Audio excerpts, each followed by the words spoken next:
So it's been confirmed that one of the other shooting victims was Quavo's assistant, Joshua Washington, 23. He, along with a 24-year-old woman, were also shot in an incident that occurred outside of a bowling alley in Houston, where the rapper Takeoff was shot multiple times and pronounced dead on the scene. Both Joshua and the 24-year-old woman were rushed to hospital, and their injuries were said to not be life-threatening. TMZ have published a couple of videos which show what happened leading up to the incident. I can't show them for copyright purposes, but the video clearly shows just before the shooting, there was at least one person holding a gun. Quavo appears on camera, and it sounds like he's having an argument with somebody. Takeoff also is seen on camera, just standing there looking pretty calm. Quavo says, "I'm about to leave before I hurt somebody," and he walks away. As he is walking away, shots are fired. Due to the video, many put the blame on Quavo, saying that he was getting into an argument with somebody, and Takeoff was the one who ended up losing his life. People were initially saying that the argument was over a dice game, but one witness has come forward saying that that was not the case. A statement released by Takeoff's manager, paying tribute to the late rapper, basically said that his death was due to a stray bullet, implying that he simply got caught in the crossfire. Because of this, many believe that he was hit by a bullet that came from his own camp. Part of the statement said, "Senseless violence and a stray bullet has taken another life from the world, and we are devastated." Radar Online sources told him that Takeoff's inner circle believed that the suspect did not intend to shoot him, but was aiming at another group. Tragically, he was shot once in the head and once in the torso. Some reports say that he stood up to see what was going on, and that's when he was first hit. And then the other group fired back. The Houston police chief said there were at least 2 guns involved. Is there any indication that he was caught in some sort of crossfire or even perhaps shot by a associate of his? I don't want to speculate, but I do want to say, based on what people say about him, he's well respected, non-violent. I would not expect him to be involved, okay? But I do want to wait on the investigation, but we have no reason to believe that he was involved in anything criminal at the time, just as people describe him, a very peaceful, loving, great entertainer. Was there a dice game going on when this happened? Was that the root of the altercation? That's still part of the investigation. I don't want to speculate on that. I want to determine that, and we're still on the early stages. It's only happened a few hours ago, I meant to say. So go ahead. Kadafi, you were the detective. Based on the shell casings that you found there and other information, how many firearms were used in this incident? At least two right now, and with the processing of the scene, and we trace casing, so we're in the process of doing that. So it sounds as though the suspect or suspects were at this private party. We believe so. The female witness said that it wasn't over a dice game and it wasn't over a money situation, that in fact Takeoff and Quavo were actually playing peacemakers, trying to defuse a situation that was escalating in another group. She defended Quavo, saying that people were blaming him due to the video. She said in the aftermath of the incident, Quavo passed out and had to be carried to the car, obviously distraught and shocked. One report said he could be heard pleading with the 911 operator, asking for instructions, and apparently there was a nurse there. She tried to administer aid, but Takeoff was pronounced dead on the scene. Tonight, we are now hearing from a nurse who heard those shots and tried to save his life. Our Devin Clark has her story.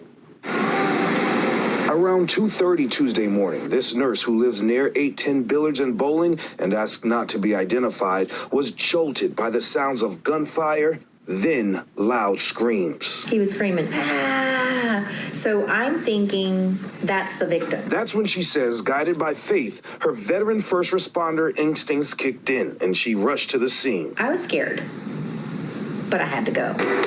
Following the screams, the nurse says she took this elevator to the 3rd floor. She says as soon as she got upstairs, she rushed over and immediately started helping. I could not have lived with myself if I knew I had the equipment to save his life, and I didn't. The victim ended up being 28-year-old Kershnik Kari Ball, better known as the rapper Takeoff of the internationally known hip-hop group Migos, seen here in this music video for their song Versace.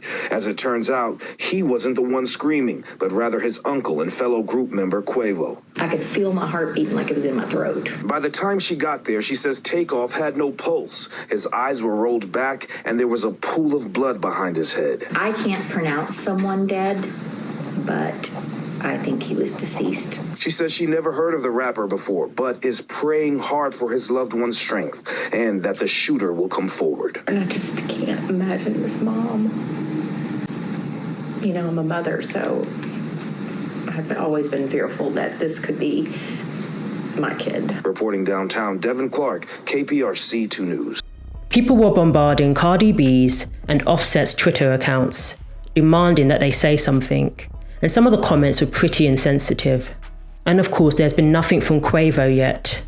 No doubt still in shock after what he witnessed that early morning. Although celebrities, these are real people and this is their real lives, most people are not going to run to Twitter in the aftermath of something so horrific. Prior to the tragedy, Offset had a falling out with the other two members of the Migos, who went on to release music without him. As a duo, Quavo and Takeoff released their single Hotel Lobby in May, and only just last month released their album. And of course, speculation was rife when Cardi B and Offset unfollowed the other two on Instagram. But although they spoke about continuing as a duo, they always had the underlying sentiment that family is family. We want to see our career as a duo, you know what I'm saying? Ain't right, and however you supposed to see it fit. Like you put it back together, however you do it, like we, you know what I'm saying, we pray, so only time will tell. But you know, we always family now. Ain't nothing gonna change. Cardi B broke her silence concerning Takeoff's death by retweeting something that had the same sentiment with the simple caption, "Family forever." Offset changed his profile picture with a picture of the three of them together, and his banner that was a photo of him and Takeoff. Yeah, my best gift for my brothers is my brothers. None of us would be here without each other. We held each other up through hard times, through good times. We with each other. We all we got. I don't know nothing else. I mean, I got to go with him on that, but my mom Duke gave me this ring right here. You know what I mean? When I, you know what I'm saying, it's a picture of me and her on it. That's fire. And it don't matter if I have every ring on my finger iced out, somebody will say something about this ring right here. Yeah. So it always, you know what I'm saying, it's always gonna stay with me too, you know what I mean? Like I ain't gonna never take it off. Like I'll take everything else off, but I don't never take this one off. Fire. Quay? You know what I mean? Like I just feel like, I love the music with these boys, and that's something that mean a lot to me.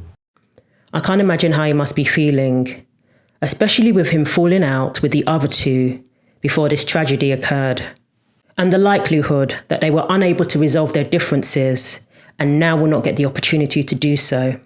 A lesson for all of us in why forgiveness is so important, because a time may come where we won't get the opportunity to resolve our differences. I'm sure when Offset got that terrible news, both he and Quavo probably forgot their differences immediately, and for sure are not thinking about them now. Let's hope the police get to the bottom of this and that his family receive the answers that they so desperately need right now. Because it doesn't matter how famous you are, you may not be famous at all. Anybody who loses his or her life is a life lost. And there are family members and friends who are grieving as a result. What I've consistently said over the last several months is that I'm concerned with this age group, young group between 16 and 24, let's say 16, 24, 16 and 30. There are too many young men of color that are killing young men of color. And we do need to have that conversation. We do need to deal with it head on. This was a private party, private event coming at the end, and then we have the shooting, and now one person is no longer with us. And it's not just in the hip hop community.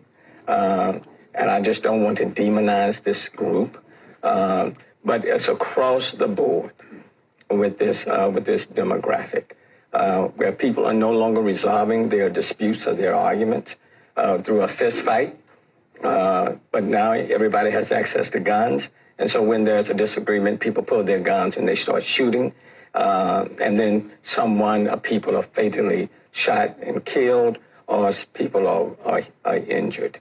And that's unfortunate. In my day, you have a disagreement, fist fight, and you deal with it. In this day, if there's a disagreement, in those few seconds when the emotions are running high, people pull their guns and then they're shooting. And as a consequence of that, we have too many young men of color that are being injured or fatally killed, and their future is cut off, and family members and friends are left to mourn. There has to be a shift in the mentality that causes people to not value life, either their own and certainly not that of others. Thanks for watching. Share your thoughts below, I read the comments. Like and subscribe for weekly videos. And don't forget to click the bell for more.